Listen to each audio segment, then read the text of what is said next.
This is exactly right. The Hulu original series Furious is now streaming on Hulu and Hulu on Disney+.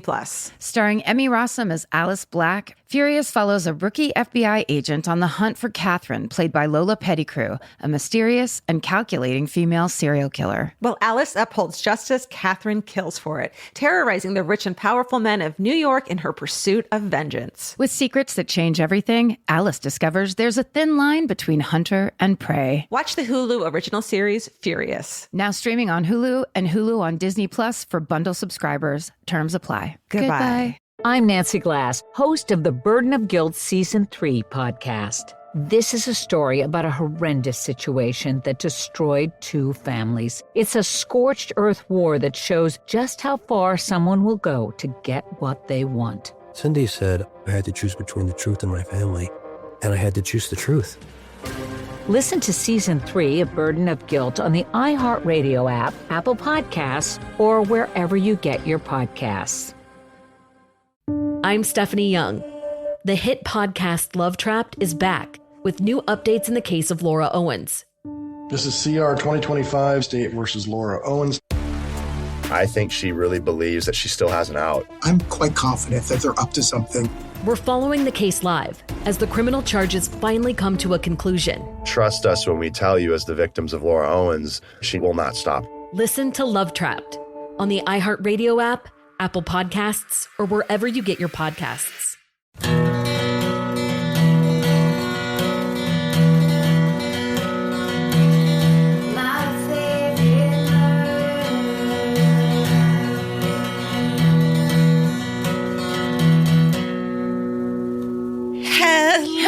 Hello.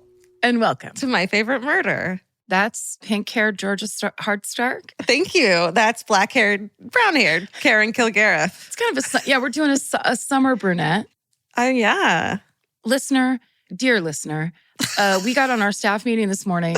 I did not recognize Georgia. I also didn't have my glasses on. Yeah. But Georgia was talking and I was like, who's that?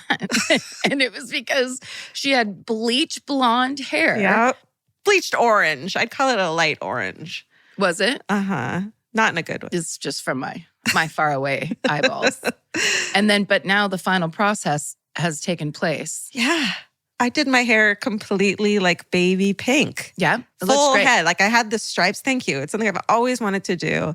My hair is so dead and falling out by the clumpful. Yeah.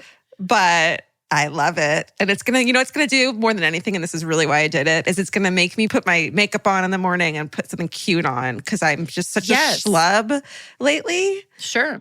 This will make my skin look sallow and weird if I'm not dressed. If you don't get ready. Yeah. So it's going to make me get ready. That is why I've always hesitated. Like when my hair started going super gray where I have to dye it every 3 weeks, there's been a couple of people who have tried to convince me to do a pastel hair color. Yeah. And I was like, but I wear the same black shirt and black pants or some version of that outfit. Like you have to support the style. Yeah. You know what I mean? You have to meet the hairstyle with some more style. Do you think you'll ever let your grays, because you have beautiful silvery like hair. Do you think, like underneath, do you think you'll let it grow out maybe? But some of it's a little clear. So like that's when my part starts to look like it's just getting whiter. And that the first time I noticed that, I was like, oh my God, I'm losing all my hair. And it's like, nope, it's just some hair is silver, some is clear. Oh my God. So you're just looking at scalp. I bet it would be the most beautiful hair.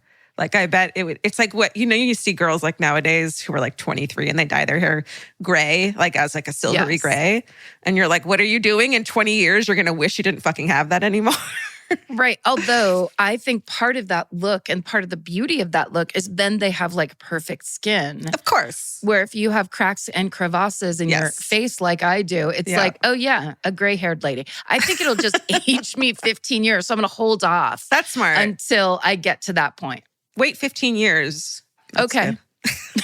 It's a plan. We've done it again. Let's do this podcast for 15 more years until you're ready to dye your hair gray. I'll be all gray by then probably, so we can match it up. And then it'll be like a double reveal and a goodbye at the same time. And a goodbye, you guys are old and irrelevant now.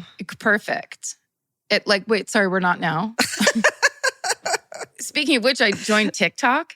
Because I'm not going to be on it or anything like that. But my sister sends me so many TikTok videos and I watch so many that I was like, I started doing the thing where I would never download the app. I just open the video, then close it. And then, at 2:00 in the morning, it just triggers itself somehow. And a girl is screaming or there's like a lady robot voice going, if you want to make the best salad, take a mason jar. Where you're like, what the fuck? Salads don't belong in mason jars. What are you fucking talking about? Layered. TikTok is it's a world. I immediately was like, oh, I see why people are addicted to this, why they love it. Yes. It's hilarious. And also there's so many like CrossFit looking couples. Oh God. Who have such bad taste in comedy. What kind of comedy are they doing? Oh, they're like making fun videos and stuff together. No, there's some people that are really like, that are making up great ideas and doing like little scenes and bits. There's a thing that I noticed where there's people where a clip of comedy is playing and then it's someone recording their wife laughing at it. What? And it's always like, fellas, when your wife does this thing and that thing. And she's like, and then she snorts. Oh, cute. She snorts when she laughs. Girls who snort when they laugh, if it doesn't sound real, which half the time it doesn't, I get so uncomfortable. Not that you do your fucking thing, but. There's nothing worse than a person trying to do something because they think it'll get a certain kind of response. Right. Because you have to admit, like if you're a person that's done that, and look, we've all done it, but you have to admit that you are not right about everybody receiving your pseudo cuteness in the same way. Yeah. And the idea that you'd be trying to do a thing like as if you have a catchphrase or a tagline. But it's like, I snort when I laugh. Now, I've definitely snorted a ton of times. A real snort when you laugh is, you can tell it's real because the person turns bright red because it's not meant to be charming. It's actually an accident where you sound like some kind of animal, a barnyard animal. A pig, a literal pig. I think I'm resentful of people doing things to appear a certain way because that's exactly why I would never eat in front of people for years and years. One wastes a lot of time in their life being self-conscious and trying to make plans around that self-consciousness instead of just not being self-conscious anymore. Yeah. Or working on the real problem. The puzzle pieces it takes to make yourself feel like you belong somewhere, like you're good enough, this mental math. Am I saying the wrong thing? You know what I mean. Gymnastics. Yes. Mental gymnastics. And I can't even do gymnastics in real life. So having to do that. Oh, you knew that? I'm offended that you didn't assume that I could do. We assumed that we would have heard it by now if you could do gymnastics. Don't you think you would have unveiled that in episode 50? Do you know that I tumble and twirl and stuff? Sure, yeah. You know what I am good at that I found out recently that I'm excited to get better at is playing pool. Oh, nice. I'm a fucking pool shark. Can you believe it? From what, how did you learn it? Vince and I were in New York and we just it was so hot out that all we could do was go to bars to cool off. You know how that is. That's the only place that has air conditioning in New York City. So, I did go to the Tenement Museum too. Remember we've talked about that? Amazing. It was so fucking rad. Isn't it cool? It's so cool. And so we just started playing pool and I just fucking won it. I won it. But I mean, did you ever do it as a kid? Yeah. Anyway, enough about me and being a pool shark. Just watch out. Was there, but I'm just saying, was there a rumpus room at your mom's apartment complex or something? How did you, because it's kind of hard. You have to there's a logic to it. Were you kind of buzzed? Sometimes that does help. Oh, well, we were in a bar. So yeah probably. You weren't not drinking. I wasn't having an iced tea at a bar. It was a Long Island. No, just kidding. I would never drink those. Don't drink those, kids. They'll just ruin your life, your night. Well, you drink one and then you think you need 3. That's the problem. That's my problem. Who invented the Long Island iced tea? A bartender just trying to get rid of the end of a bunch of bottles. He's right? He's here's some orange schnapps and some fucking Malibu rum. And then is there Sprite and Coke in it? I don't know. Well, I think the mixture in there ends up tasting like Coke because it's the combination. It's like when you do all the drinks at 7-Eleven in your cup. And a little chili on top just for good measure. You're at 7-Eleven like, hey, do you have any celery or any kind of garnish that I can put on top of this? Big gulp. Hey, can I put some nacho cheese on this? Hey. You have anything going on in your... Oh, can I share this? That I went on Twitter for the first time in a long time, and I'm glad I did because a listener named Chloe Bumblebee is her name on Twitter. Let us know. It's actually pronounced Bumblebee, but that's fine. Bumblebee. Let us know that we are an answer/question on frickin' Trivial Pursuit. I saw that. What an honor. I know. I asked her I said, is this real? She said, absolutely. It's from the Trivial Pursuit Decades 2010 through 2020 edition. Oh, nice. So now we know what we're getting everyone for Hanukkah this year and Christmas. Amazing. The current Trivial Pursuit, which is actually very meaningful in my family when the first version of the old school super hard Trivial Pursuit came out. So hard. The funniest thing, because that will always remind me of my mom, is when we would play it. She was so horrible to play games with. And when we would play Trivial Pursuit, she would always go, every question that was read, no matter what it was, it'd be like, the tallest waterfall in South America is, and then she'd go, oh, that's so easy. Every single time on everyone. And we'd be like, Mom, you out. Shut up. Who cares? Like, shut up. Did she really know them or was she just trying to psych you out? But she was a big reader and she was kind of like she was the kind of person that wanted to be able to say, oh, this is really easy. Yeah. Like she could have gone on Jeopardy. Those kinds of people. Yes. Well, to a degree. Yeah. If the categories are right, she could. Yeah. Yeah. Also, I just wanted to say thanks to all the people who have been. I haven't missed a sinkhole for, I would say, the past 5 years. You will never miss a sinkhole again in your life. Never again. But the most recent one that all my friends have been telling me about is this one. Sorry, let me get back to it. It's this one in Chile. Humongous and the Perfect Circle, which there's another one like that in another country, and it's in the middle of the city. So there's all kinds of buildings around it, and then it just looks like a perfect pillar of land fell into the center of the earth. It's so crazy. That's some like War of the Worlds end days looking type of thing, huh? It feels very appropriate for the times that we're living in right now. Oh, and also, but on a more positive note, which you will really perhaps like, or maybe even already own, I ordered this book, Mudlarked, by Malcolm Russell, because it's basically his history of mudlarking. Can you see these pictures? Yes, I love it. Mudlarking, for those who don't know, is basically digging through dirt. It's like detectoring in rivers and lakes and water places and sand. Well, and I think specifically on the Thames because they used to use it as a garbage can, essentially. So there's like buttons from the 1500s, and it's everything that he's found, what it's been identified, the year, and like what it is. Oh my God, my toes are curling. I'm so excited. Right? Because I saw it when I was like, I need new books, but I always fall asleep if it's too dense or it's too dry, whatever. Yeah. And so I was like, picture books count? Yeah, there's words in there too. There's tons of words on these pages. Look at all those words. There's so many words. You're a reader. You're definitely a reader. It counts. There's like paragraphs in here. And it's like a lovely coffee table size book, so people will think you're smart and they'll know you can read too when they come over. That's right. They're like, she is not just picture oriented. She's got more to her than that. Yep. Good job, Malcolm Russell. Thank you for being a mudlarker. And then it says, Hidden Histories from the River Thames. Amazing. So cool. That's rad. We were so close to mudlarking when we went to England. Oh, but then we found out you have to get up at 6 a.m. because of the tide or whatever. Not get up, get there at 6 a.m. Get there. Get up at 4:30. Right. Which everyone knows in California time is like 2 a.m. and we're not fucking, I'm making that up.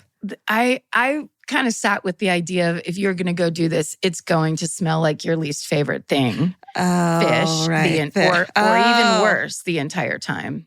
Right.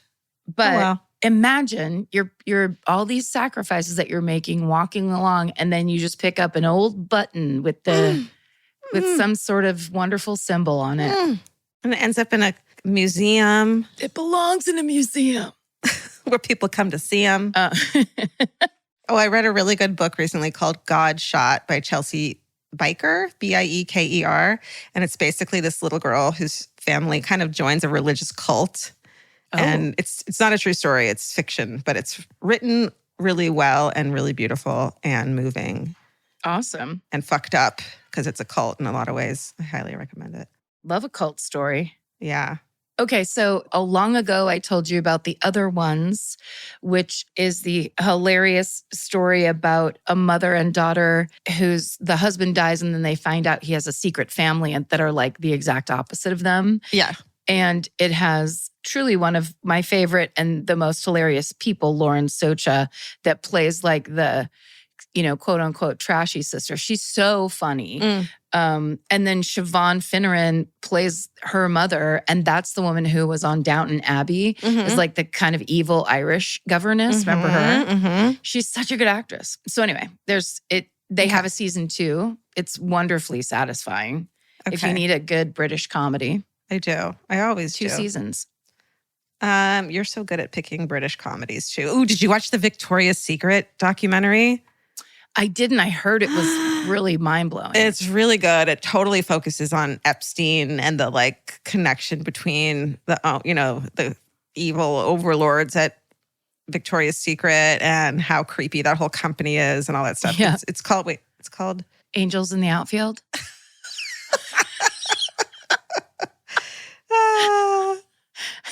They must have laughing at my own joke. Angels and Demons. Thank you, Stephen. I told you. Very close. I told you it was called Angels and Demons. Isn't that a Dan Brown book? I don't know. Yes, yeah, it is. Yeah, it is. You can't this do that. Is the documentary. The documentary. It was good. It's like, conspiracies and all this stuff, but it's also just like so dark and shows you like what we were. It's like a lot of early 2000s, like the way we were expected to look, and that these evil people were the ones telling us that's how a woman is supposed to look and how a woman is supposed, like, this is ideal. Yeah. Fucked up. Jeffrey Epstein had a big hand in it. Yeah. It's very satisfying It is. to have that being revealed now, because having gone through it and doing lots of comedy about how basically all of these magazines must be at least partially pedophile run, because what else? These are the bodies of 10-year-old boys. Yeah. What is happening? And then there's a part in the documentary where they talk about the brand Pink dressing them like children. It was supposed to be like for teens, and this is how you're supposed to look. And it's like, no, this is infantile, like costume for children. And it's also making people look at those children's butts all the time with the word pink across the back of the sweats, which has creeped me out. Like, this was also in the era when those Bratz dolls came out, which I know people are like, that means a lot to me and please don't attack that or whatever. It's like, that's fine. Does anyone say that? I don't. I immediately can picture what the Bratz furious changed my life. Bratz, how dare you? But my only point is, up until that point, dolls were like for little girls to be little girls. Right. And suddenly it was like, here's a doll. You need to be one of the Pussycat dolls. Get on it. Get on it, 7-year-old girl, which is like, is this the best idea? Yeah. You got to have for big everybody? This and small that and the best of this and that. And then, and only then are you cool. Ugh. Stick to Beanie Babies, everyone. Jesus.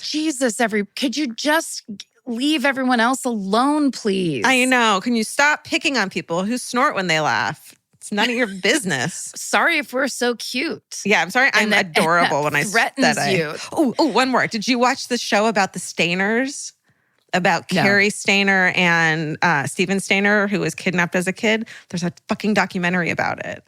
Ugh. And they interview the daughter of Steven Stainer, who, of course, was the child. We've covered that. Was kidnapped. Yep. And then what happened to their family, which I won't spoil it. You and I know.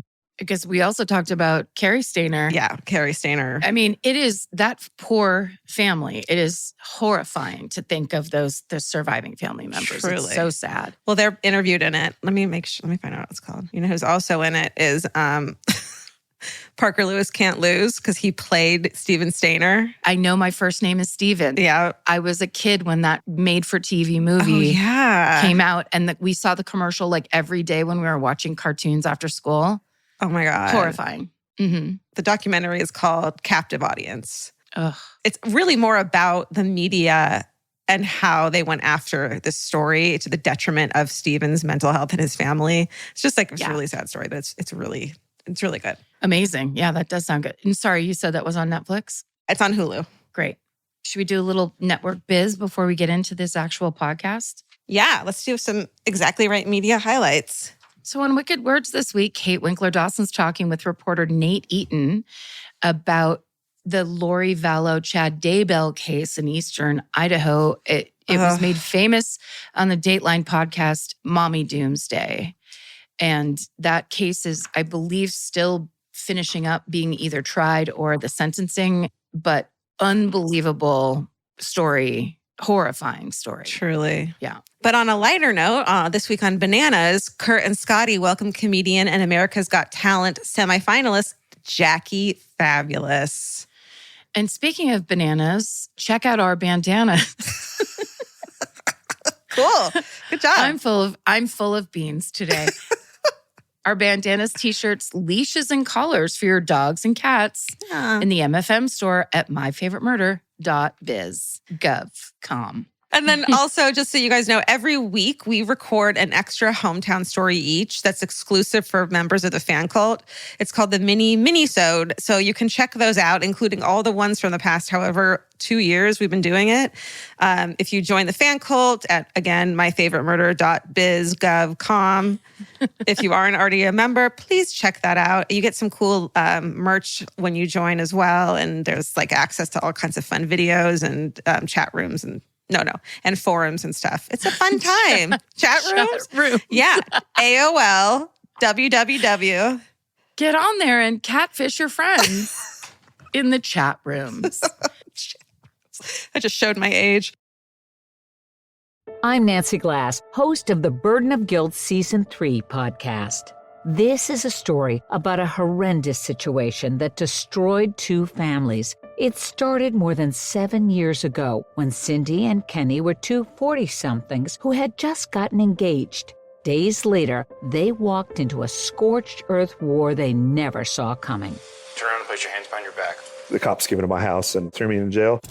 And to Cindy's surprise, her fiancé Kenny was charged with abusing one of her children. I never once doubted Kenny, and I always doubted the accusation. On Season 3 of Burden of Guilt, you'll hear a story about the lengths someone will go to in order to get what they want. This case has got to be one of the most despicable. Listen to Season 3 of Burden of Guilt on the iHeartRadio app, Apple Podcasts, or wherever you get your podcasts. In the middle of the night, Saskia awoke in a haze. Her husband Mike was on his laptop. What was on his screen would change Saskia's life forever. I said, I need you to tell me exactly what you're doing. And immediately, the mask came off. You're supposed to be safe. That's your home. That's your husband.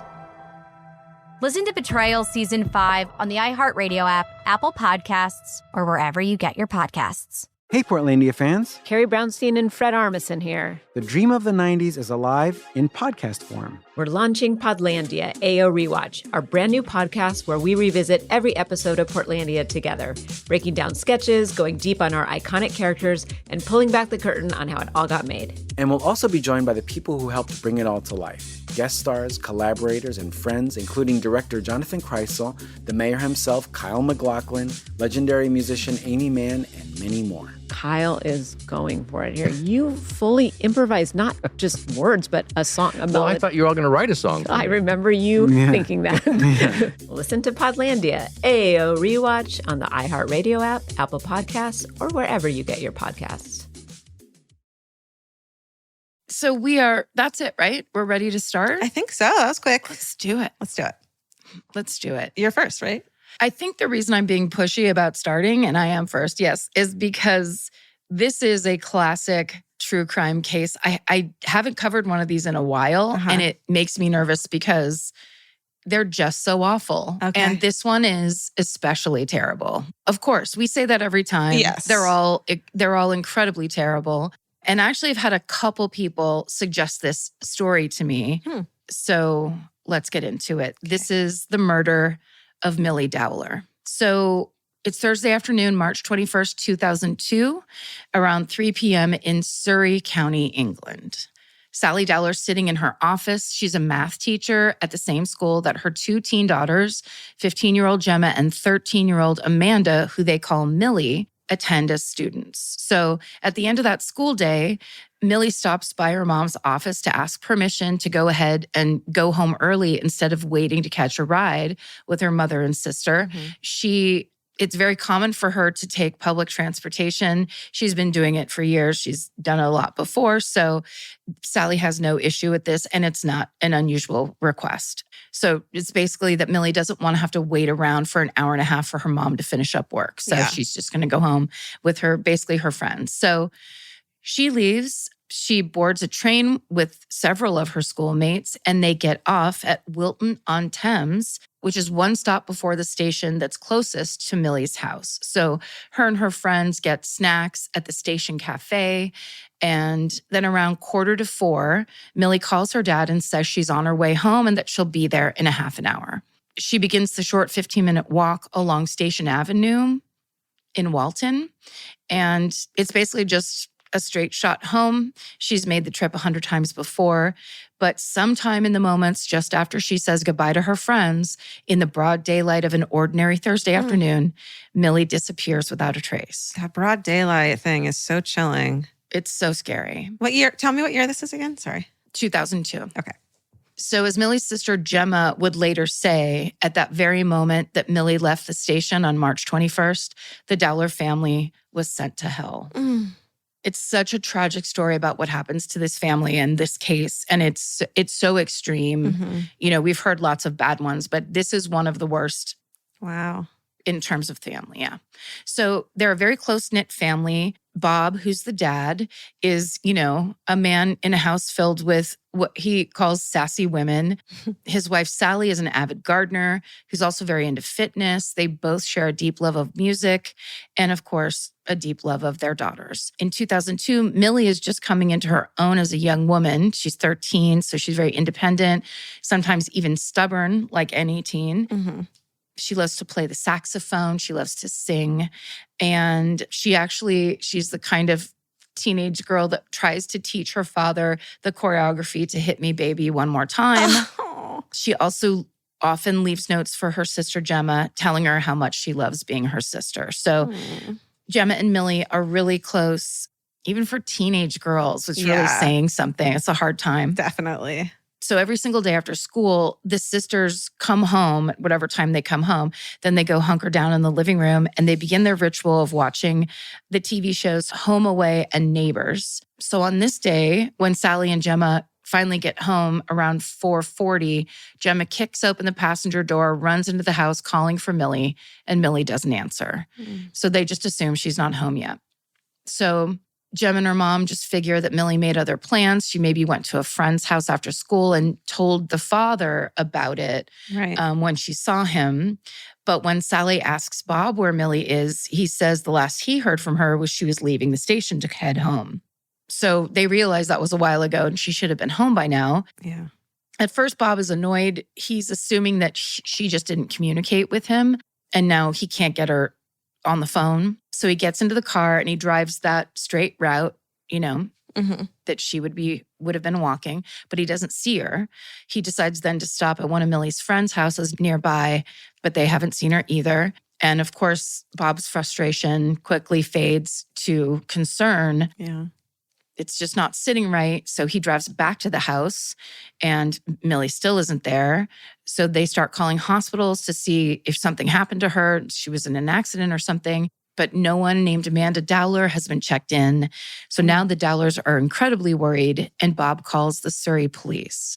So an officer arrives at their home and within minutes and asks a series of the routine questions, basically the same ones that are meant to determine if their teenage daughter's a runaway, asking if she's ever talked to strangers online, if she has had any arguments with her parents or anyone lately, or if there's been anything stressing her out. Sally, Bob, and Gemma are huddled in the same room as the officer, trying to keep their anxiety from turning into panic. And they keep answering no to his questions. They just keep trying to say, no, we know her, we're close. This isn't like her. She always comes home after school, or she calls if there's a change in plans. She does not talk to strangers on the internet. And they say they're really worried something terrible's happened, but the officer assures them she's probably hiding somewhere and she'll probably return before the morning. And if the Dowlers are such a happy family, she's bound to come home. So he says he'll check back in tomorrow. The Dowlers are not having it. Like the second he leaves, they get to work. They basically start trying to piece together Milly's walk home. Everyone's making calls to everyone they can think of that might be able to help them. I just hate the idea that because someone is a runaway, they don't deserve, they're not in danger and don't deserve to be found still. Right. You know what I mean? It's like, not just like they ran away, they don't want to come home. They'll come home when they come home. It's like they ran away, but they're 13. If they did run away, they're 13 years old and should not be. And there's two parents and a sister that are sitting there going, no, this isn't, she doesn't run away. So if something did happen, we need you to find her now. Right. And they're basically saying, we don't have to. We don't know her and we don't know you, but we know best. And we don't have to work on this right now. It's crazy. Right. It is. And hopefully it's changing, because that whole idea doesn't make sense when we've been told time and again the first 48 hours of a missing persons case are the most important. Yeah. And yet the first, oftentimes between 3 and 8 hours, are delayed by people saying you have to hit the qualifying time. Yeah. And if you are, like, I was a runaway before when I was 13 and I was not in a safe place. You know what I mean? Like if you're running away at 13, it's probably not with people who are okay to be around. It's like you're not safe. Yeah. Even if you're actual runaway. Right. And how about like if they are 13 and running away, they might shoplift or do something. Like how do you get the cop logic going? Why does it just blank out in this one spot where it's like, get the desperate child off the street? Child. So Gemma learns that a girl in her class named Kat, so Gemma's the older sister, she learns a girl in her class saw Milly walking home that afternoon, so she calls her. And Kat picks up, tells Gemma that she saw Milly pass her bus stop just after 4 p.m. They made eye contact, but then Kat says after she got on the bus, she took a seat, she looked back outside expecting to see Milly, and Milly was gone. It was as if she just evaporated into thin air. So by the next day, Friday, the family organized an assembly at Milly and Gemma's school to get the word out, which is also Sally's school. That's good. So the Dowlers have printed tons of missing posters with Milly's face on them. A neighbor's friends, even strangers, stop by to grab a stack or two to put them around town.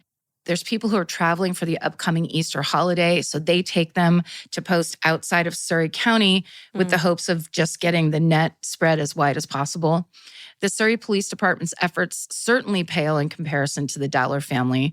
A whole 36 hours pass before police finally release CCTV footage that shows Milly walking through the train station. Oh, wow.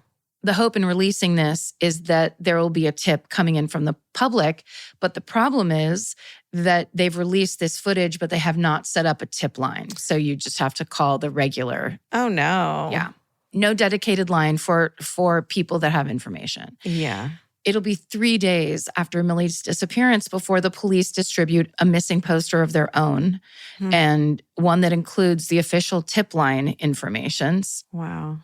By that point, the Dowlers' homemade poster has been distributed basically across England, and it has their home phone number on it because they basically had no choice. Yeah. Understood. That's fucked up. So there's thousands of copies out there, and basically the Dowlers' phone rings constantly.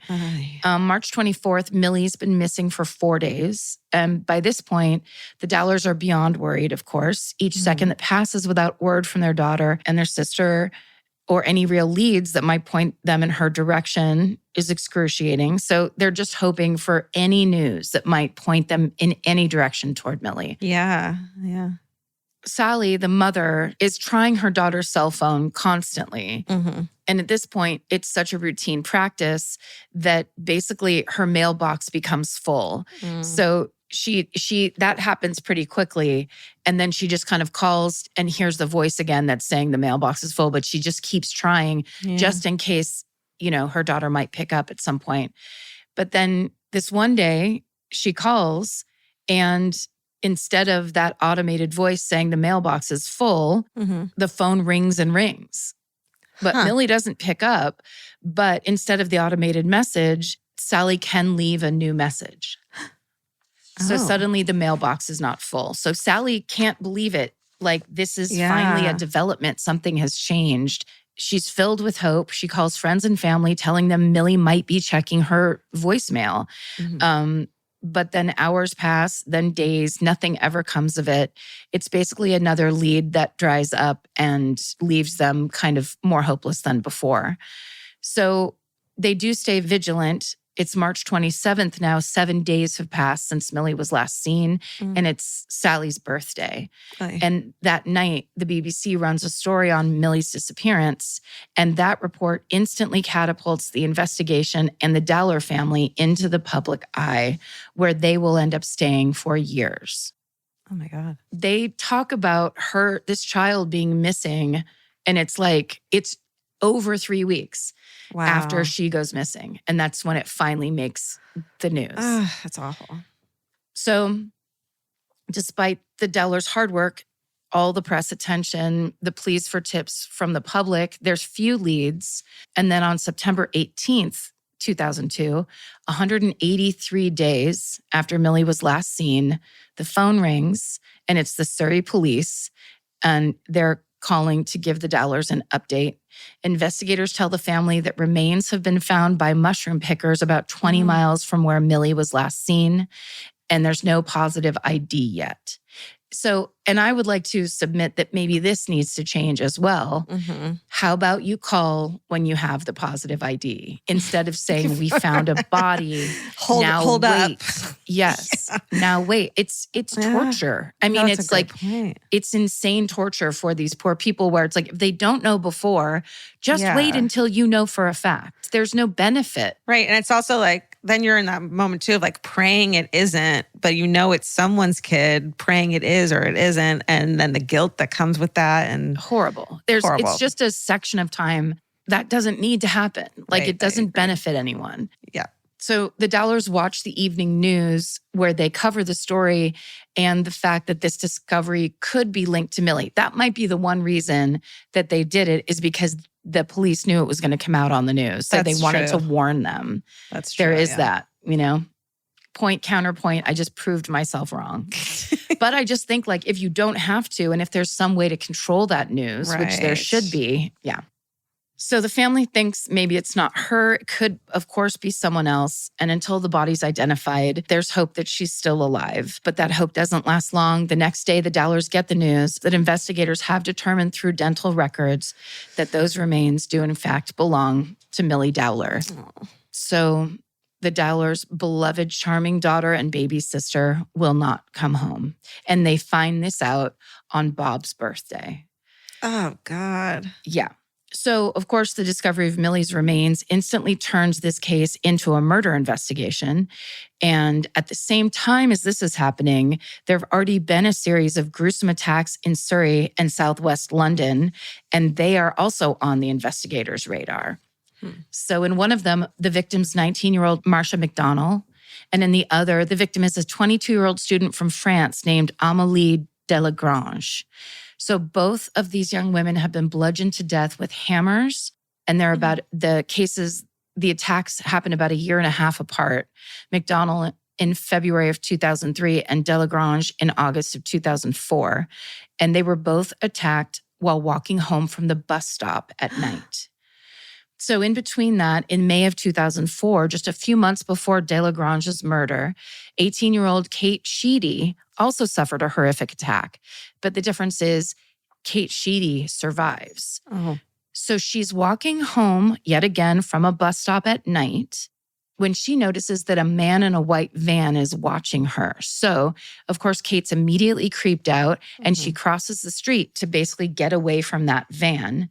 And as she does, the driver of the van whips around a U-turn really fast, hits her with the car, backs up and rolls back over her. So she gets run over twice by this van and then it speeds away. And like with what you could call superhuman strength and courage, Kate is somehow able to call both her mother and emergency services. And she ends up saving herself and surviving this horrific attack. Fuck. So it then comes out that just one day before Milly Dowler's disappearance, an 11-year-old girl named Rachel Cowles is walking home from school about 2 miles from the Walton-on-Thames station. And like Milly, she was wearing her school uniform. She's like on the way home from school. And a man driving a red car offers her a ride. But then right as she begins like interacting with this man, a cop car drives by and this car speeds away. Oh my God. So the police haven't been able to conclusively connect this string of attacks, but the media is drawing parallels. So they're it's all coming out basically. Okay. So of course the Dowlers are following these cases on the news, watching them unfold in real time as they're waiting to hear the Surrey police tell them anything about Milly's case. And the similarities between what happened to those victims and what they know about Milly are not lost on them, down to the fact that all of these victims have been blonde and all of the attacks have been taken place within an hour of that same train station where Milly went missing. Wow. Then one day, Sally's out on a run and she sees the Metropolitan Police divers searching beneath a bridge. And it turns out that they're searching for the discarded belongings of French student Amélie Delagrange. So a Metropolitan Police detective named Colin Sutton has been put in charge of Amélie's case. And there isn't much evidence to start with. So he basically has his team look through any CCTV footage that they can find for possible leads. So it's needle in a haystack attempt to find something, really monotonous and tedious work. But after searching 2,000 hours worth of footage, they finally see something in a video captured by a bus's external camera. So they had to go through any kind of camera that they could find. Amazing. They spot a white van parked near the area where Amélie's body was found. So they instantly clock that van. They know what happened to Kate Sheedy and how she was attacked by a man driving a white van. So Detective Sutton puts all his energy into tracking down the driver of that white van. And he and his team work obsessively for weeks, sometimes clocking out only to then go drive the streets around the area where Amélie was last seen. And they're finally able to narrow down the van by its make, model, and the years it could have been manufactured. Wow. So they make a plea to the public for any information. And then a critical tip comes through. A woman calls in saying that her violent ex-boyfriend used to drive the exact same van. And she believes that he is capable of murder. And she gives them his name, and his name is Levi Belfield. So when they enter Levi's house to arrest him, he tries to make a break for it by jumping onto a dresser, fully naked, climbing into his own attic, rolling himself up into insulation. What the fuck? They immediately take him into custody. And on February 25th, 2008, after a careful investigation and a lengthy trial, Levi Belfield is convicted for the murders of Marcia McDonnell and Amélie Delagrange, and for the attempted murder of Kate Sheedy. And he receives a life sentence, but investigators aren't finished, because even though Levi Belfield never talks or gives the investigators really much to work with at all, they believe that he's responsible for over 20 other unsolved crimes against women, including the murder of Milly Dowler. Wow.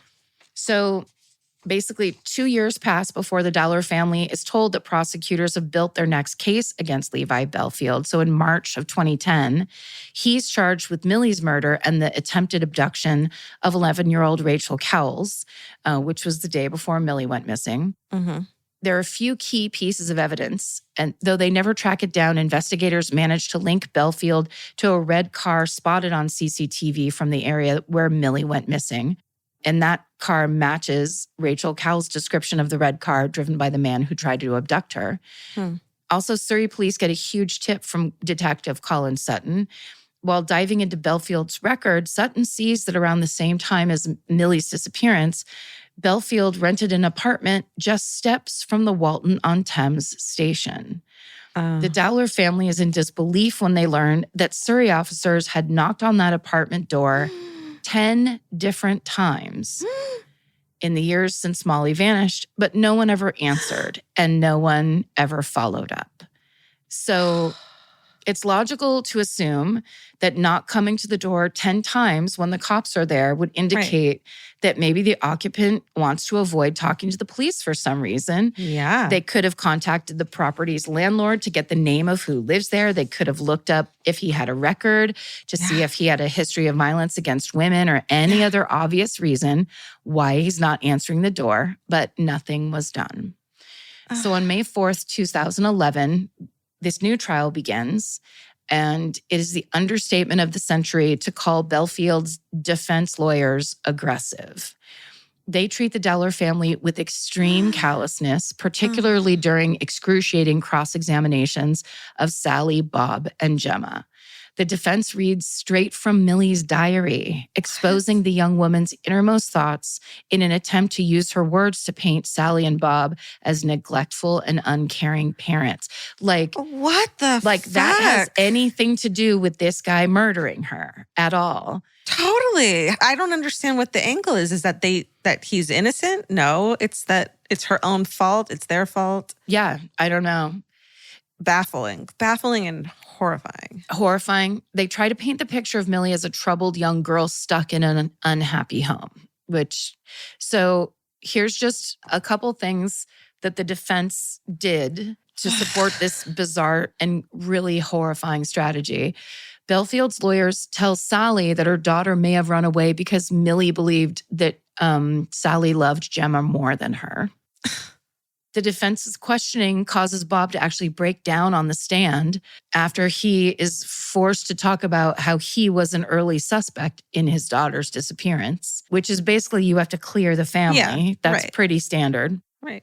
And then Gemma will later go on to say that her cross-examination was, quote, worse than when she was told her sister's remains were found. That's how bad it was. Oh, just re-traumatizing these poor fucking people who are victims. That's insane. So at the end of the trial, the jury deliberates and returns to the courtroom. Levi Belfield, not just a murderer, but a coward, skips his sentencing and is returned to prison.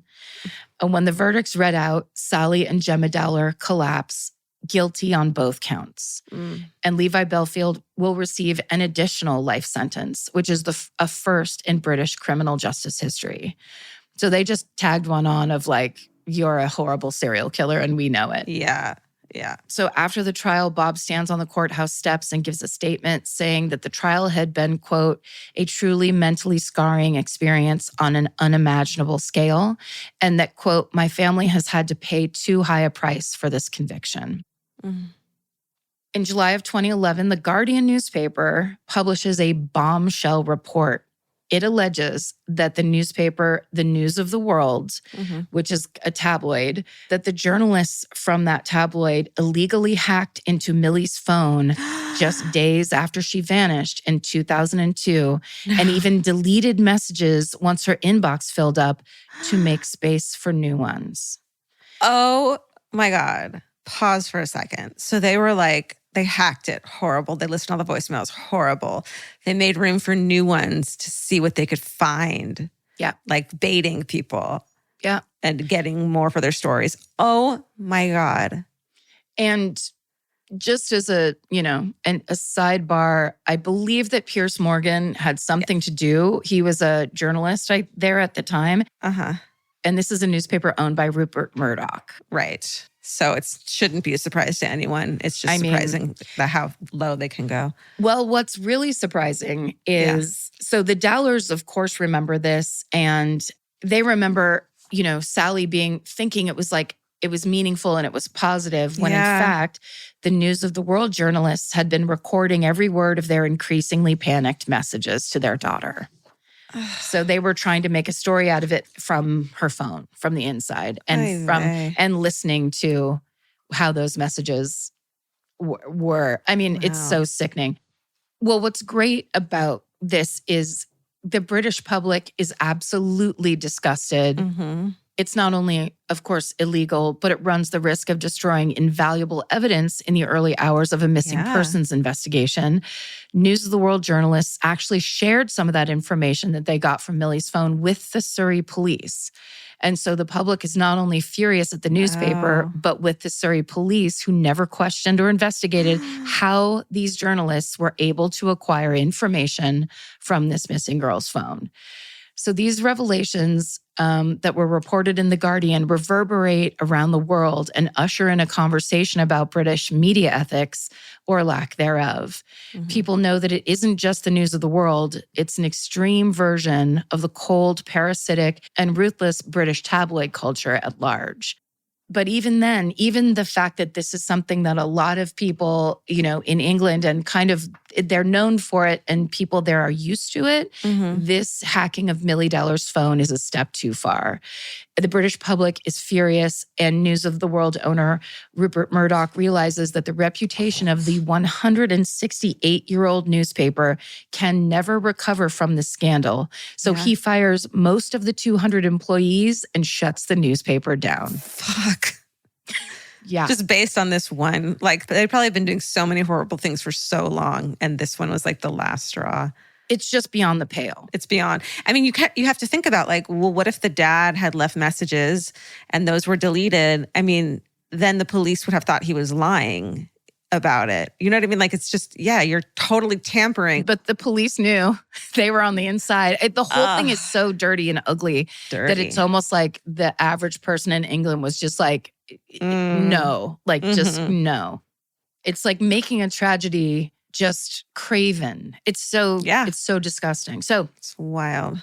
In May 2015, Bob and Sally get a call from Surrey police investigators, and they're told that Levi Belfield has finally confessed to Milly's murder, which is not a huge shock to them. They have accepted that Belfield murdered their daughter. But it turns out what the police aren't sharing, they basically say Levi's confessed, but that the details of the murder are too sensitive to share. Giving them the details could jeopardize other investigations. And of course, the Dowlers are furious about this and they don't accept it.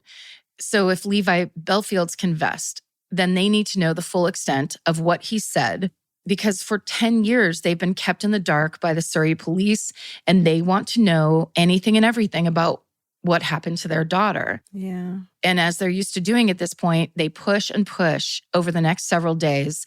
And they're just persistent. They make calls. They schedule meetings at the police station. And at one point, Sally even takes out a picture of Milly and lays it on the table, forcing an officer to look at her daughter. She will not take no for an answer. She demands more information.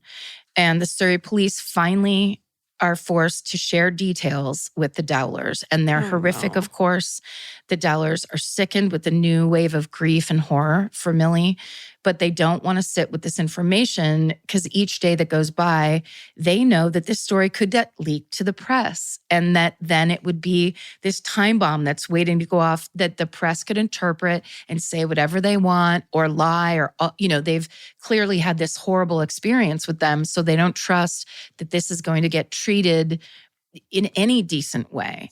Yeah. And they want to control this narrative of their daughter and the story of what happened to her, and make sure that it's not just salacious and disgusting. Yeah. So they also were afraid because Gemma, now it's coming up on Gemma's wedding day. And so they're afraid it's going to come out the day of their daughter's wedding. Jesus. They're like, can we please have a moment of peace? So they're just done allowing other people, the Surrey police or their daughter's killer or his horrible defense lawyers, control the narrative anymore. So the same month, May of 2015, the Dowlers write a press release outlining the details of Levi Bellfield's confessions. So they just want to put it out there. They feel like that might be able to allow them to start healing. And so, as is routine, they take it to the police station for review. And right as the Dowlers are ready to tell the world about Milly's final hours, the Surrey police drop another bombshell that when Belfield confessed to investigators, he named an accomplice. And so they've known this all along. No. They claim that potential legal issues kept them withholding the information from the family. They tell the Dowlers that their press release will have to wait and that the family will have to stay quiet about this confession until the investigation into the accomplice is completed. So it's their responsibility now, even though they're the victims. Like, that, what a bunch of shit to be thrown at them. Mm-hmm. The family actually says later that they felt like they were being, quote, drip-fed poison by the Surrey police. Their wait's agonizing. Days pass. There's no updates. Weeks, then months pass. Still nothing is said about the accomplice or the case. And meanwhile, the Dowlers are praying that the press doesn't get wind of this confession and take it and run with it. Now it's October 2015, and 5 months have passed, and there's no word. The Dowlers have completely lost faith in the Surrey police, so they do what they've had to do again and again. They fight. They request a meeting with the then Home Secretary, Theresa May, who will later become Prime Minister, and they tell her about their concerns with this police work. They say they can't stand staying quiet about this confession any longer, and Secretary May says she'll see how she can help. And this actually works. So in January of 2016, not long after Gemma's birthday, Surrey police arrest the alleged accomplice. Finally, Jesus. Now, it's not great, though, because they learn then a couple days later that Surrey police have released this alleged accomplice after just 10 hours. They've been investigating him for half a year, and he's out in 10 hours. What? And the police claim that they didn't have enough evidence to press charges, and that now Levi Bellfield is recanting his confession. So in February of 2016, the Dowlers are finally able to release the details of Milly's murder to the public. They issue their statement separately from the Surrey police, and unlike the Surrey police, they spare no details. They want the public to know what happened to Milly and how brutal her death was, and they want all the information out there, as horrible as it is, and it is truly horrible. Levi Bellfield abducted Milly Dowler from Walton-on-Thames in broad daylight. He first assaulted her at his apartment, the same one that the Surrey police knocked on the door of 10 times. Before putting her in his red car and driving her to another location, Milly was held captive for 14 hours, repeatedly raped and tortured before being strangled to death. And she was 13 years old. Oh my God. So for the Dowlers, having the information out there is a weight off their shoulders, but they're naturally worried how the press will now cover Milly's death. It's understandable for them to expect traumatizing headlines, for the press not to handle the information with respect or sensitivity. They're just expecting the worst. Yeah. But as their statement is picked up, they're relieved because the coverage is empathetic, it's kind, it's respectful. Newspapers print headlines that emphasize Levi Bellfield's cowardice and the incompetence of the Surrey police investigation. Wow. The Dowlers aren't the only ones furious and bereaved over the loss of this innocent young girl. All of Britain is too. The decades that follow the loss of Milly Dowler stand as a testament to the strength of her family. The Dowlers were put through absolute hell. They were kept in the dark by police. Their privacy was invaded by the press. They were publicly tormented by the defense team of a man who murdered their daughter and sister, and they still managed to stay together and push for justice.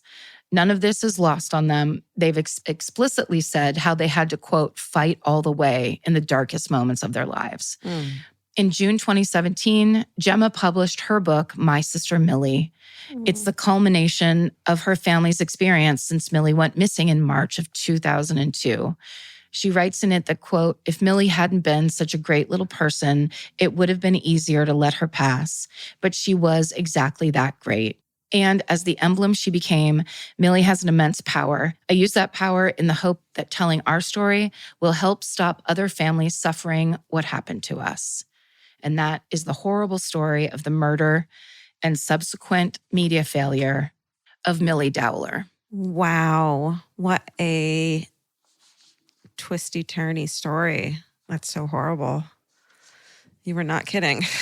My sources for today's story are My Sister Milly by Gemma Dowler, The Guardian article, Missing Milly Dowler's Voicemail Was Hacked by News of the World by Nick Davies and Amelia Hill.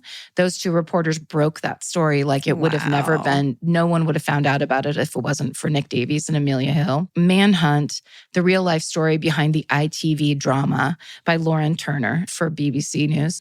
I've seen Manhunt. It's a really good, it's basically a true crime docudrama. Mm-hmm. The rest of the sources for today's story are going to be listed in the show notes if you want to go look at those. Cool. Great job telling a really sensitive story. Excellent job. Thank you. I'm Nancy Glass, host of the Burden of Guilt Season 3 podcast. This is a story about a horrendous situation that destroyed two families. It started more than 7 years ago when Cindy and Kenny were two 40-somethings who had just gotten engaged. Days later, they walked into a scorched earth war they never saw coming. Turn around and put your hands behind your back. The cops came into my house and threw me in jail.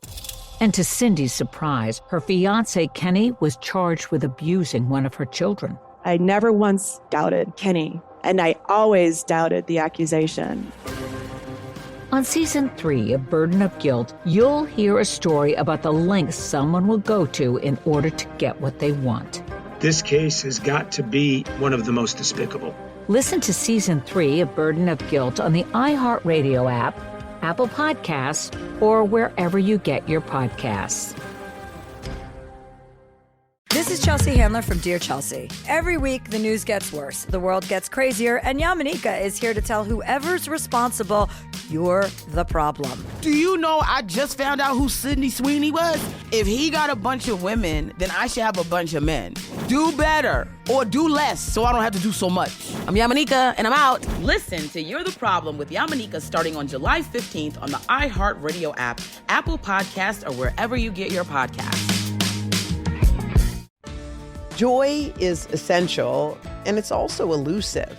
But now, there's a new and exciting way to start your journey toward a more joyful existence. Joy 101. If you're craving inspiration, support, and useful tools to maximize your joy, tune into these candid, uplifting, and moving on-air chats. Listen to Joy 101 with Hoda Kotb starting June 10th on the iHeartRadio app, Apple Podcasts, or wherever you get your podcasts.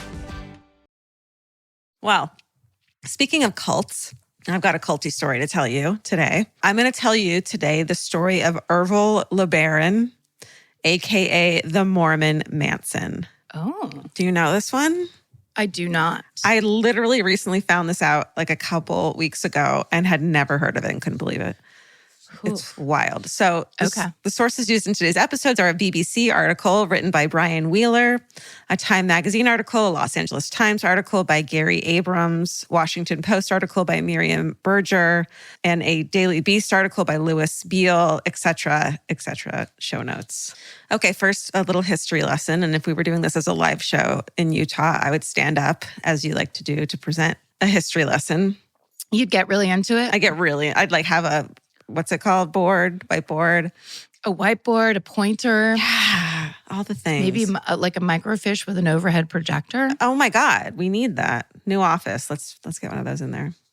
So the story begins with the Church of Jesus Christ of Latter-day Saints. What we know as the modern LDS Church evolves from the community's relocation to Utah in 1846 under the leadership of Brigham Young. At the time, Utah is a territory which is part of Mexico, as the U.S.-Mexico border isn't heavily controlled. Utah, therefore, doesn't have much oversight from the U.S. government, which is why Brigham Young moves everyone out there so they can operate. Have all their wives. Exactly. Very young wives. In 1848, Mexico cedes Utah to the United States. However, in order for Utah to be granted statehood, the LDS has to agree to ban its practice of polygamy, aka multiple wives. So the church refuses. The U.S. Army can come in to force the LDS out of the country and enforce U.S. law. So they don't end polygamy because it's a terrible practice that turns women into slaves. No. It's for practical reasons, like becoming a state. Politics. Politics, yeah. Always. So in 1890, the church officially bans polygamy, and Utah becomes a state in 1896, where the practice of polygamy becomes a felony. So it is still common among members for another 15 years or so, but slowly they start to crack down and it's faded out. And they also start to excommunicate anyone who continues to practice polygamy. So some of those excommunicated members move south to Mexico to avoid the U.S. law enforcement. And one of these people is 38-year-old Ervil LeBaron. And so, of course, the people who are excommunicated because they want to keep doing polygamy are the extremists and the people who are most likely to follow the quote letter of the law. And in their case, they think that that is polygamy. You're not a Mormon in their mind unless you practice polygamy.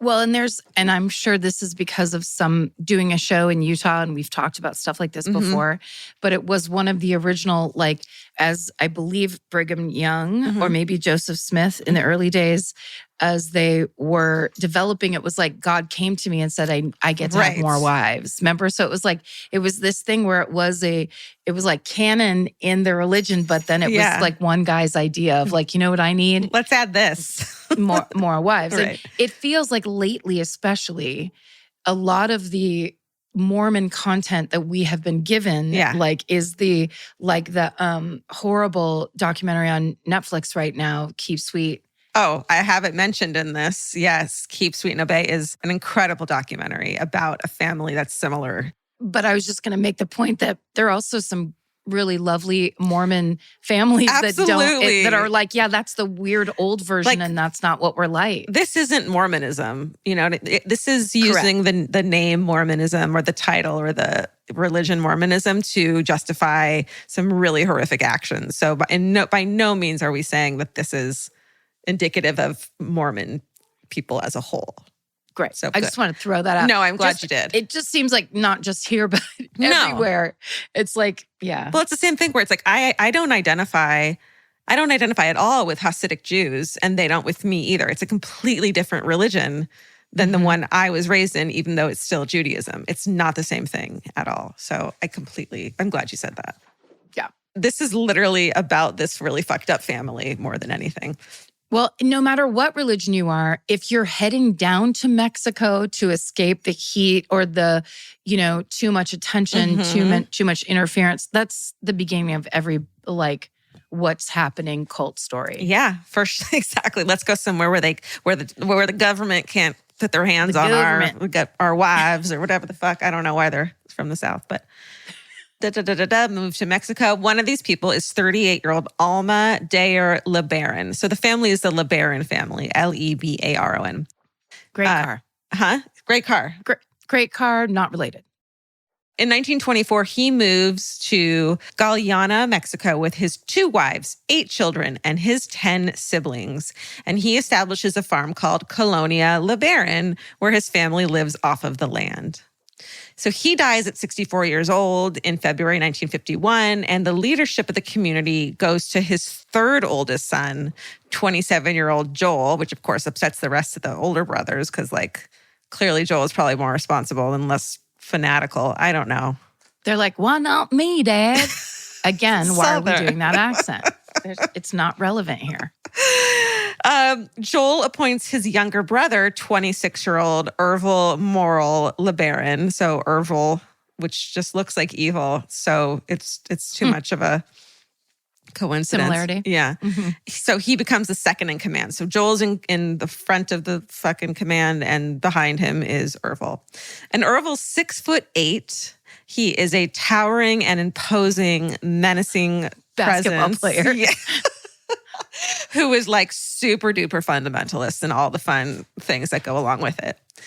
In 1955, Joel incorporates the community as the Church of the Fullness of Times, based out of Salt Lake City in Utah. The community grows to around 500 people, consisting of 30 families. They live between Utah and an 8,500-acre Mexican beachfront community, which they founded in 1963 called Los Molinos in Baja, California. Well, that sounds gorgeous. Doesn't it? And they're very lucky. Yeah. Yeah. or have good taste. I mean, like 8,500 acres. Try getting that these days anywhere. On the beach? No way. Are you crazy? But Ervil is really enthusiastic, let's say, about recruiting local converts there in Baja, California. And he also embezzles church funds, meaning there's no money to support the community. He drives a gold Impala. Ervil LeBaron drives a gold Impala. This is a disgrace. This is a rhyme. What's it called? A nursery rhyme. And he tries to raise money the smart way, which is gambling it in Vegas. As you do. For real? Yeah. I thought I'm not. He takes his fucking gold Impala, tries to raise capital by gambling in Vegas. Shockingly, it doesn't work. This reminds me of when I was so broke at one point, say several years after I moved to Los Angeles, that I heard someone that we knew, a friend of ours, their dad was a professional gambler. Ooh. And I was like, maybe if I give him my last $300, he can win enough money to make rent. Please, sir. That's the kind of planning I was willing to do. I understand that. I tried to sell clothing and cried in my car after they told me what my clothing was actually worth when I was like, no, this is vintage. Ma'am. Nothing worse. But ma'am. And also when the girl at Buffalo Exchange is slowly folding up your stuff and putting it in the no pile. Oh, it's like reading your diary. It's like someone reading your diary in front of you. She might as well just be whispering you're gross the whole time. Yeah. It's the worst And then the feeling. tiny pile that they say yes to. And they're like, you can get $16 in store credit or $11 cash. Oh, clearly that happened. And I'm to me. like, but I have a serious drug addiction. Please help me. But I spent all my money at bars and clubs on Long Island iced teas. Please. I do whatever I want. You're supposed to come in and save me now. I can't What's pay happening? rent because my friend and I share a Long Island iced tea every weekend. Please. That's true. Those things are expensive. They are, so much. So he keeps losing the family's money. And in the meantime, his family is rapidly expanding as a shock to no one. He has 13 wives, including underage girls who are forced to marry him. He goes on to father more than 50 children total. Even more gross. Also, if you won a jackpot in Vegas, you still couldn't afford 50 kids. Absolutely. You just opened your own public school. What are you talking about? Yeah. That's a really good point. Just attacking his logic. Well, yeah, it's good to do that. So in 1970, Joel, the older brother leader, had enough of Ervil's insubordination and scheming, and he excommunicates his brother, Ervil. So a few other families decide to break away to follow Ervil, and he starts a church in San Diego called the Church of the Lamb of God, or the Church of the Lamb of God. If we're doing the Southern, if we're gonna insist on giving them Southern accents. Insulting Southern people, yes, yes. Let's just get them all on. Mormon Southern people, we're gonna insult you. Can I just say this one thing that I saw on TikTok? Always. Do you know that rednecks and the assumption that rednecks are Republican or conservative or whatever? I just watched a TikTok where this guy explained that is actually from miners. And it's because they used to wear red kerchiefs around their neck. Oh. And miners are the people who started the labor movement. That's right. In America. Technically and historically, rednecks are progressives. Just want to put that out there. Wow. Socialists. I love it. I'm going to learn things through TikTok. He believes in the antiquated former LDS doctrine. Not only polygamy he's into, but he's also into something called blood atonement, which sounds like a Coen Brothers movie. Doesn't it? This basically means that anyone committing a sin must die to be spiritually cleansed and secure their place in the afterlife. Basically being like, let me do you a favor. You're on the wrong track. If I kill you, congratulations and you're welcome. You get to go to heaven. I mean, they really should track down who started blood atonement. Yeah. Like the OG serial killer of history. Well, there's so much of this in these stories, including the one that we just mentioned, the Stay Sweet documentary, that it's really just the people in charge constantly saying, I talk to God. I talk to God. Like when someone says they talk to God, it's never going to be like, and they said to give all our money away. Yes. Or, and they said, be kind to your wife and children. It's never going to be that. It's going to be these people who are in control who say stuff like that because it's not true. It doesn't work. And that culty thing of I I mean, we've told so many cult stories, but it's like that idea of a group of people trusting the person saying, talk to God last night. Here's the newest, here's the download. Where it's just like, what are you doing? Right. But we know there's all the cult things that they do to keep people believing. It's nuts. And this is what that is. I don't know if you know this, we can cut this out, but is blood atonement like the threat? Like you might have to do that? Or is that a positive to the cult people? Blood atonement is a threat to whoever tries to get out of the cult or the, religion, let's say. Blood atonement is a disputed doctrine in the history of Mormonism under which the atonement of Jesus does not redeem an eternal sin. To atone for an eternal sin, the sinner should be killed in a way that allows his blood to be shed upon the ground as a sacrificial offering so he does not become a son of perdition. And that is via Wikipedia. Got it. Okay. So I think it's more about the person being killed. Is that what you meant? It is, but it sounds like it's about the person in charge that's like, you actually tried to rise up against me. Now there will be blood atonement. Exactly, yes. So that you can get into the kingdom of heaven. Yeah, you're welcome. This basically means that anyone committing a sin must die to be spiritually cleansed. Look, I had it right there. And secure their place in the afterlife. Look at that.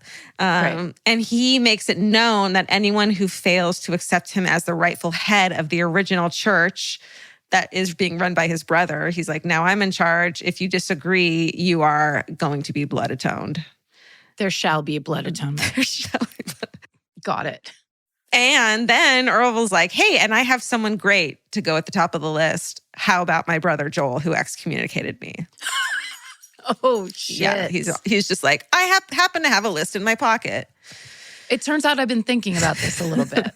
So on August 20th, 1972, 50-year-old Joel and his 14-year-old son Ivan drive to the house of a church member in Ensenada, Mexico. They think they're going to collect a car. While Ivan, the son, waits outside, two of Ervil's henchmen ambush Joel inside the house. Ivan sees the men burst out of the house and run, and so he goes into the house and finds his father's lifeless body on the floor in a pool of blood. Joel had been savagely beaten with a chair and then shot twice in the head. Yeah. So blood atonement number one. And so now Joel's out of the way. So Ervil's like, well, now I got to take over, right? This is great for me. But that doesn't happen because instead, Ervil's 42-year-old brother, Verlin, takes over. These names are, it feels like you're trying to make me giggle a little bit. Every name is less likely than the last one you say. They're like almost biblical, but with like a couple letters switched. But they just keep sticking R's and V's in the middle of everything, it feels like. They don't spell it like they say it either. Yeah. It's really hard for me. Typical. Okay. Ervil goes on the run after the murder of his brother Joel, but 4 months later turns himself in to the Mexican police. He is found guilty of Joel's murder in February of 1974. He's 49 years old at this point. But then in 1975, the verdict is overturned there in Mexico on a technicality, and he's released. Many people suspect the court officials had been bribed for this to happen, with money. Mm-hmm. And actually, it's suspected, I read in a couple places, that they got in good with El Chapo and the Sinaloa cartel. Whoa. Because they were living in Mexico a lot of the times and like doing business with them with like a lot of stolen cars and trying to make money that way. And so there was like some kind of agreement or some kind of shared. That is dangerous and scary. Yeah. Like that's intense. Yeah, for sure. Okay. So Ervil is still intent on taking over that original firstborn church of his father's. So he decides to get rid of his other brother, Verlin, who's now in charge, your favorite name. Mm-hmm. He's like a cult leader where he gets people to do his bidding, which is why he's called the Mormon Manson. So he gets some of his church members, 16-year-old Rena and her older brothers, 22-year-old Mark and 18-year-old Dwayne. He tells them that God has told him the Los Molinos community must be destroyed and Verlin must die. And so those three young people are too intimidated and too afraid of Ervil to refuse. And so on the night of December 26, 1974, the Shinoth siblings drive to Los Molinos armed with high-powered weapons. Okay, listen how fucked up this is. They take Molotov cocktails and throw them into the house. And when the people come running out of the house that's not on fire, they start shooting. Oof. Yeah. Cold. 2 people are killed and 13 are injured. However, Verlin had been hiding out in Nicaragua at the time, so he doesn't die. So he's still alive.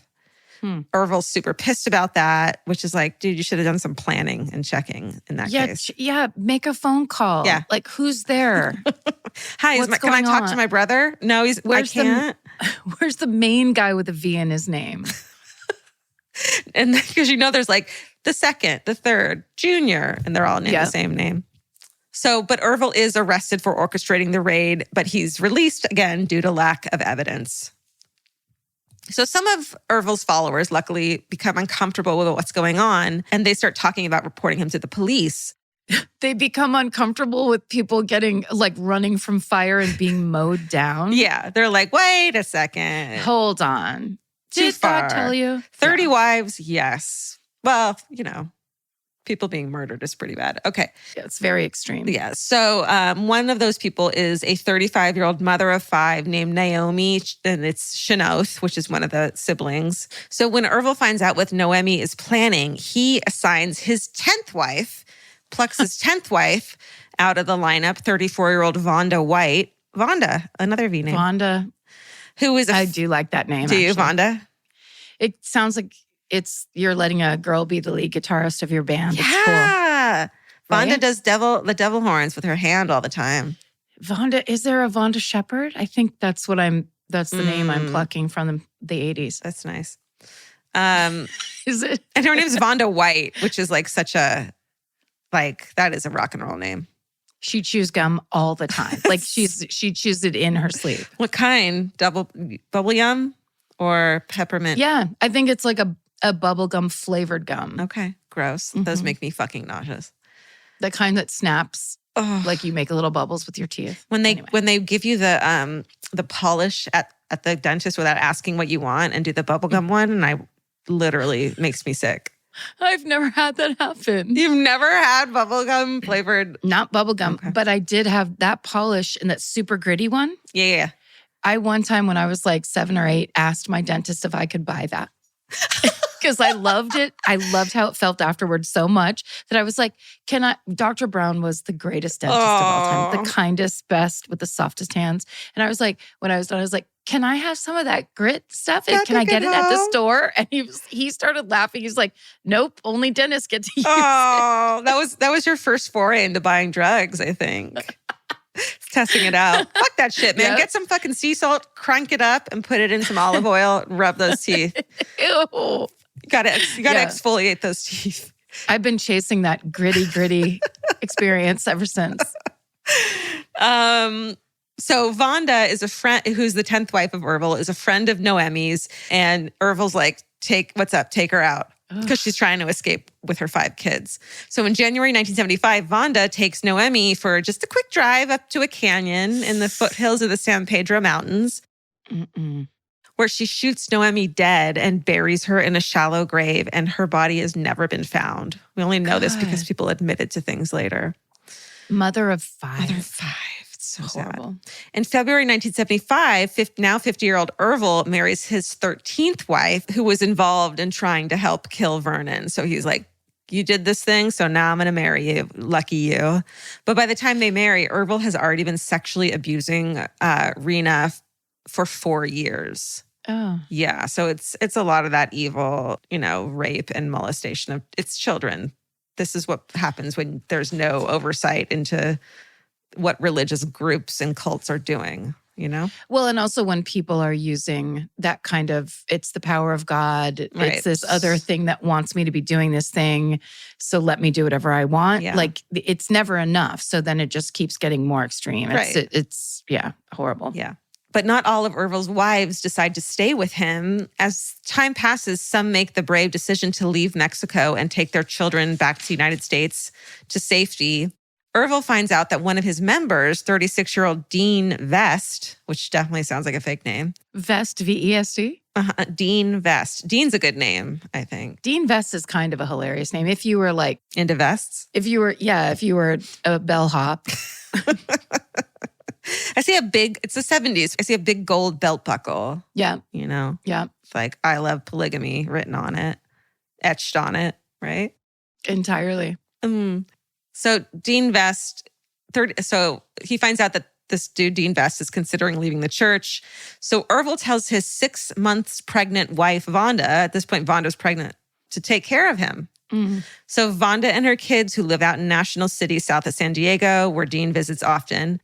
So Vonda finds him and shoots him 3 times with a .38 revolver.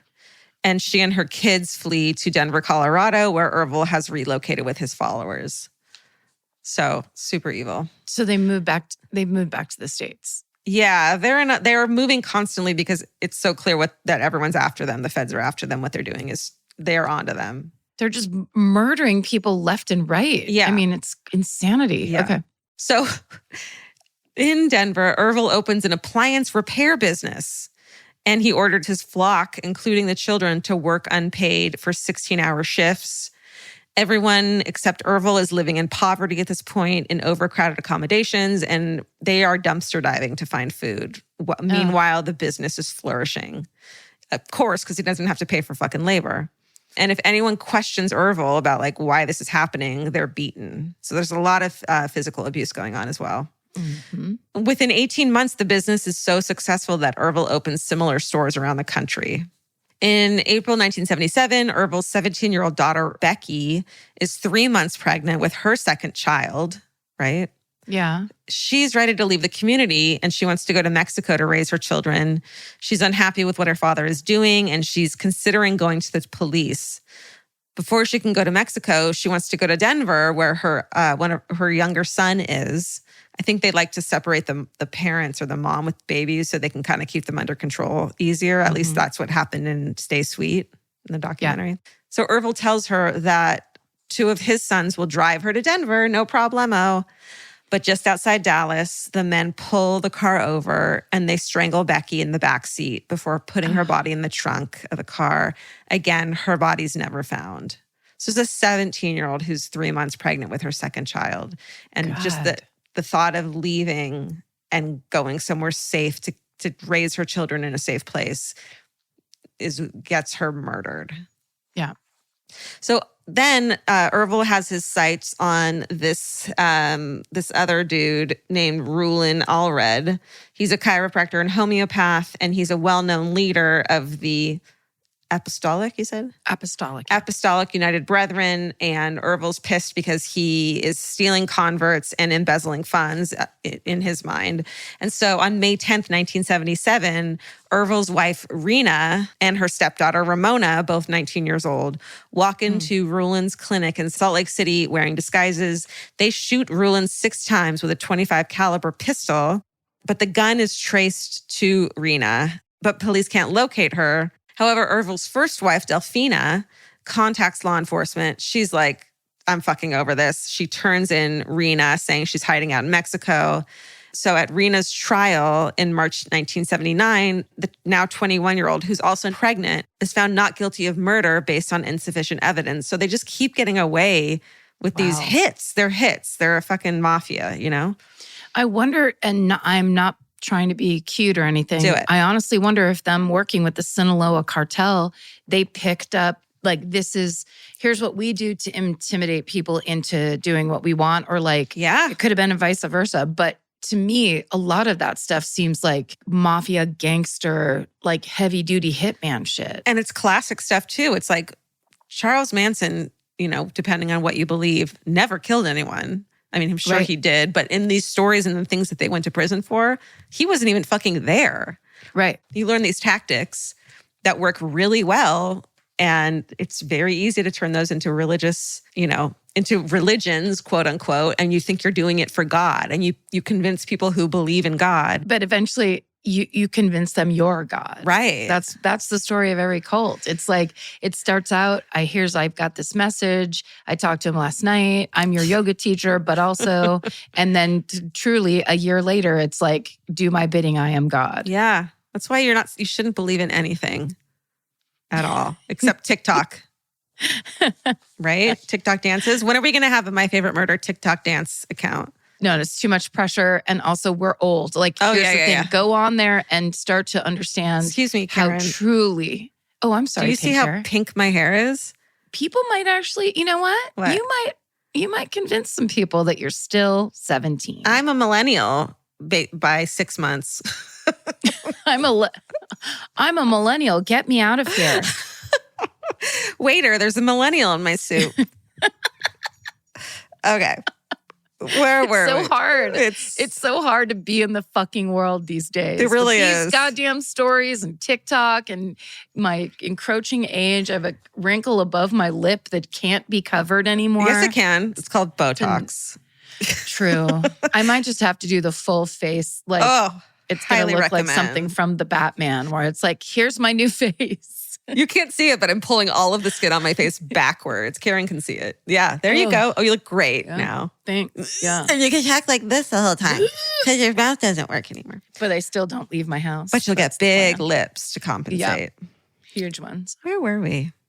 So despite Rena's acquittal, she confesses to the crime 13 years later in her memoir, The Blood Covenant. Oh. Great name. And she explains how Ervil manipulated and brainwashed his followers into carrying out his instructions without question. And these are all really young people, too, that are carrying these out. It's not the 60-something-year-olds who are killing people. These are teenagers, 20, 30s. You just said at one point you described two women as being a woman, a 19-year-old, and her stepdaughter who was also 19. His stepdaughter. Oh, I know. I did say that, and I corrected myself. But yes, that would be so creepy. But all I'm saying is, in that family, the mom was the same age as the daughter. Right. That's pretty intense. Yes, that's a good point. But also think about that these people, the very young people, this is what they grew up in. The older ones remember it before when Ervil's father was in charge, and it probably wasn't as insane. Right. But these, if you're 16, it's all you've ever fucking known is this extremism. Yes. It's insane cults. And they convince you that everyone else in the outside world is against you. And anyone who doesn't believe what you believe is against you. And you're actually doing them a favor by killing them. And you're a better, child of God by carrying these things out too. I just so much, it's hard to blame these children for doing these things. It's everything they've been told is a lie, and that is the kind of thing people cannot accept. Right, you can't expect people to just go, "Oh, you're right. Everything I know to be true is false." That is your brain breaking. Yeah, that's the whole cult, the cult mentality of society today, and the thing we're seeing in America. It's truly people can't be talked down off that MAGA wall because it's basically saying you've been lied to terribly. Right. And it's too late because you've done things that you will regret if you stop believing in what you believe in. Yeah. And these people too they're killing people who decide to leave this congregation. So what are they going to do? This is too much for me. I'm out of here. You just killed someone for saying the same fucking thing. You can't do that. No, now it's just pure panic and fear all the time. Right. It's terrifying. So meanwhile, Ervil is evading authorities by moving between San Diego, Salt Lake City, and the mountains south of Mexico City. But in May 1979, the now 50-year-old Ervil hands himself in to Mexican police and is extradited to the United States to face trial for ordering Rulin's murder. So finally, he's caught. In 1980, he's convicted and sentenced to life, where his reign of power and murder comes to an end. Just kidding. Doesn't come to an end. He is in prison for life. But during his imprisonment, Ervil writes a lengthy document entitled The Book of the New Covenants, in which he directs his followers to carry out blood atonement on specified individuals in what is essentially a hit list. Whoa. So somehow he's able to give that information to someone. His targets include the Shinoth brothers, Eddie Marston and Dan Jordan, who have at this point left the church. Meanwhile, the FBI catches up with 39-year-old Vonda White over the murder of Dean Vest. So they get her in 1980. She's convicted and sentenced to life in prison. And then on August 16th, 1981, 56-year-old Ervil is found dead in his cell after supposedly suffering a heart attack, but apparently a note is found in his cell that says, "I've gone to meet my maker," which makes some people believe, obviously, that he's taken his own life. He probably didn't write that in the middle of a fucking heart attack. Right. True. And then bizarrely, that very same day in Mexico City, his brother, Verlin, who he couldn't kill because he was in Nicaragua, is involved in a car accident and dies as well. Wow. So some people think that Verlin, that car accident was actually a hit. Yeah. But it's never proven. Okay, so now that Ervil's dead, his reign of power and murder comes to an end. Just kidding. It doesn't. For real? For real? For real. I have 3 more pages. Oh, Jesus. So even though Ervil's dead, his devotees are committed to following through on his instructions. After his death, Ervil's tyrannical 20-year-old son, Heber, assumes leadership. Heber. Heber is how it's written. It would be hard if you were trying to write names this weird. It would take you a while. Yeah. It's like, let's get one that I know all the letters and they all make sense together. It's not like they're mixing up letters, but I don't understand how to pronounce that. It's almost like they're putting normal names on a piece of paper and then they're like, pull 2 letters per name. Switch you around. And then switch them to the name above. That's exactly. Once you run out of being a junior, the second, the third, the fourth, then just take some letters and vowels and like let's play a Mad Libs with these names and see what we can get. And every adjective is a V, and every noun is an E. So this 20-year-old son becomes the tyrannical leader, which is what everyone wants in life, is to be led by a 20-year-old. Named Heber. And so to keep the family's illicit activities under the radar, Heber bribes Mexican authorities by trafficking his sisters and wives in return for protection. Good. So God. Like we always hear about things, women are just pawns and like cattle to be owned. God damn. During this time, Ervil's 5th and 12th wives, you got that? Are those on your bingo card? I'm tracking them chronologically. Okay. So 5th and 12th. Yeah. They're 42-year-old Lorna and 54-year-old Yolanda. They're murdered in separate incidents, and their bodies are never found either. And in 1987, Heber takes Ervil's remaining wives and teenage children to the U.S. To survive financially, they establish an auto theft ring, which doesn't sound very Mormon to me. No. Stealing 4-wheel drives and selling them in Mexico for up to $10,000 a piece. So they basically just start a new crime business. Yeah. Yeah. And continue to say they're Mormon. When Heber ends up in custody over a Texas robbery, his 19-year-old brother, Aaron, steps up to run the church. So now we got a 19-year-old in charge. Okay. When 19-year-old Aaron orchestrates a highly coordinated plan to kill the Shinoth brothers and Eddie Marston, who excommunicated themselves from the church. And so 24-year-old Heber, his sisters Cynthia, Patricia, Natasha, stepbrother Douglas Barlow, and 17-year-old brother Richard go to Texas where the intended victims live. And at 4 p.m. in Houston on June 27th, 1988, they execute their plan. 32-year-old Dwayne Shinoth and his 8-year-old daughter, Jennifer, are shot and killed after being lured to an empty house. So these are ruthless killers. Yes. They're like mad dogs. Yeah. The amount of killing that is happening here. So much in the name of fundamentalist Mormonism. So then simultaneously at the exact same time, Dwayne's 36-year-old brother, Mark, is shot multiple times in his office. So they go to these 3 locations to kill these 3 different people. And then in Irving, 200 miles away, 33-year-old Eddie is gunned down next to his pickup truck. And because of the time of day, these killings occur. The media dubs the crimes the 4 o'clock murders. Ooh. I know, creepy, right? Like they all happened simultaneously. I don't know why I find that so like calculated. It means there's a plan. Right. They had to discuss the plan. Right. Multiple people were in on the plan. Because it's also very scary and kind of like there's a The Hills Have Eyes quality to it of like, it's 5 family members showing up to kill. Right. Everyone agrees that we should kill these people. Yeah, it's just horrifying. It is. The following week, Heber, Cynthia, Douglas, and Patricia are arrested in a motel in Phoenix, Arizona. They're arrested for car theft. But the police search their rooms and they find disguises, loaded weapons, and newspaper articles about the murders. It's not enough evidence to make any arrests for the murders. But of course, they are on the radar. So 4 years later, in May 1992, Cynthia, one of the murderers, who's in prison on auto theft charges, tells authorities she'll provide information about her siblings' involvement in the murders in exchange for immunity. So she said she'll do it for immunity. So in January 1993, she testifies against all of them at their trials, which is pretty incredible. Natasha doesn't go to trial because she's been murdered herself in late 1991, possibly at Aaron's orders, because he believes she's straying from the teachings of the church.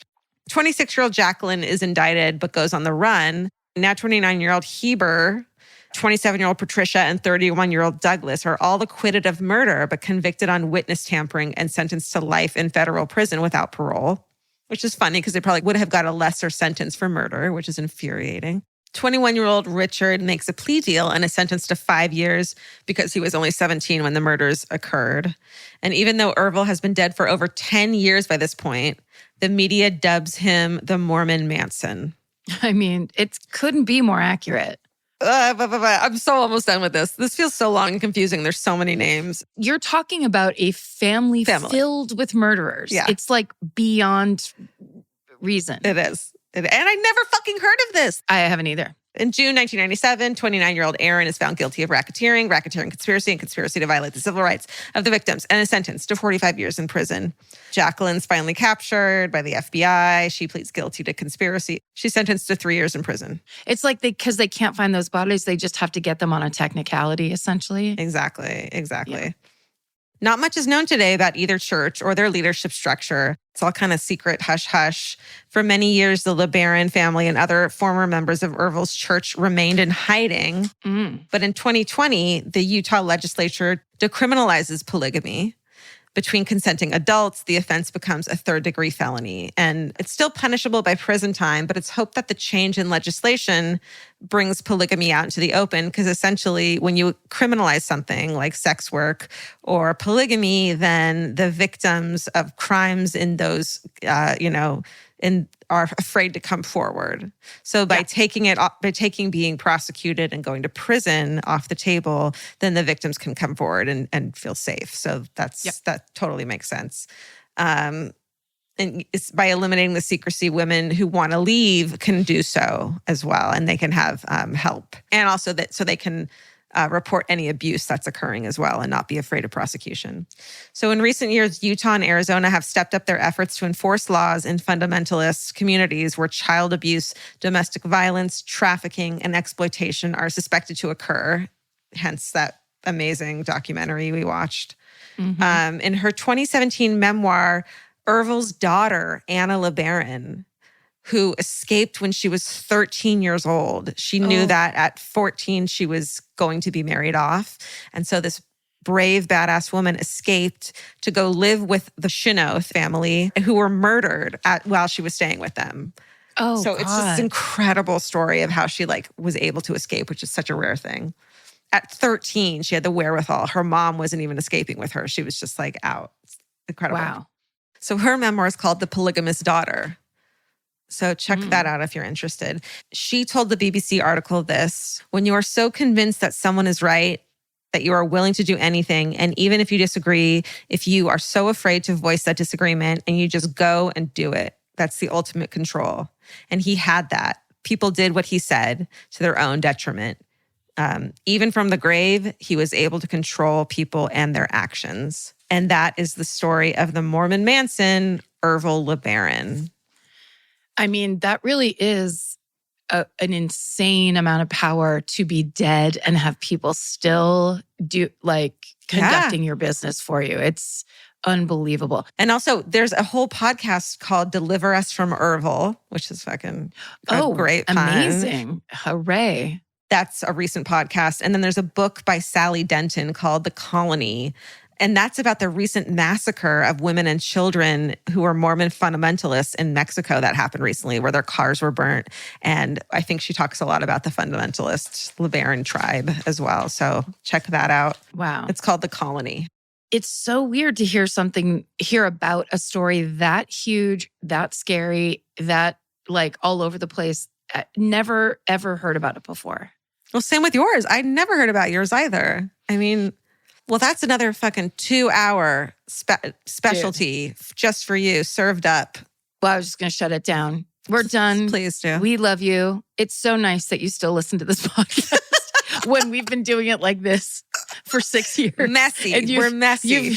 You've never gotten fed up, and we really appreciate it. Too. Stay sexy. And don't get murdered. Goodbye. Goodbye. Elvis, do you want a cookie?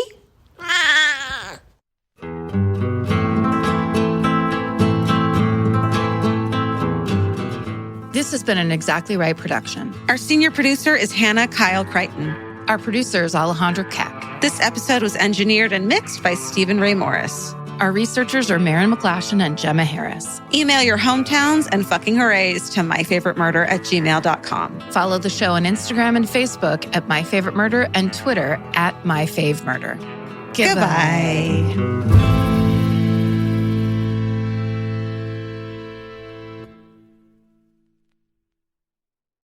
I'm Nancy Glass, host of the Burden of Guilt Season 3 podcast. This is a story about a horrendous situation that destroyed 2 families. It's a scorched earth war that shows just how far someone will go to get what they want. Cindy said I had to choose between the truth and my family, and I had to choose the truth.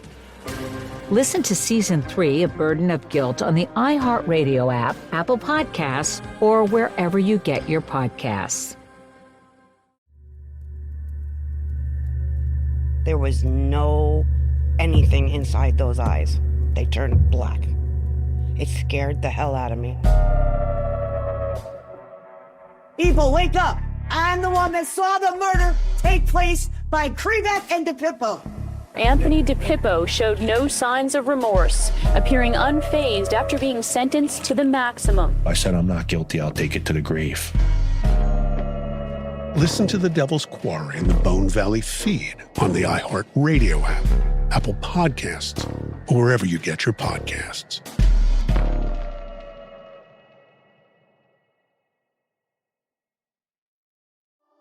On Boxing Day 2018, Joy Morgan was last seen at her secretive church. 6 weeks later, she's reported missing. I'm Charlie Brinkhurst-Cuff, and after years of investigating Joy's case, I need to know. What really happened to Joy? This is The Missing Sister, the true story of a woman betrayed by those she trusted most. Listen to The Missing Sister on the iHeartRadio app, Apple Podcasts, or wherever you get your podcasts.